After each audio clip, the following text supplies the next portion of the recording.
सुनते लगड़े टुटे जाते ने लगड़े टुटे जाते ने लगड़े टुटे जाते ने लगड़े ऐप नहीं टुटदे पतरस ते यूहन्ना जो जा रहे सी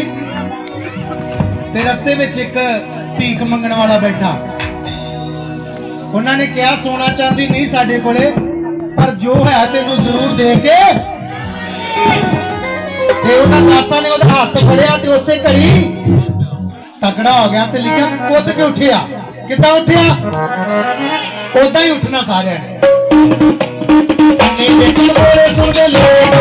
ने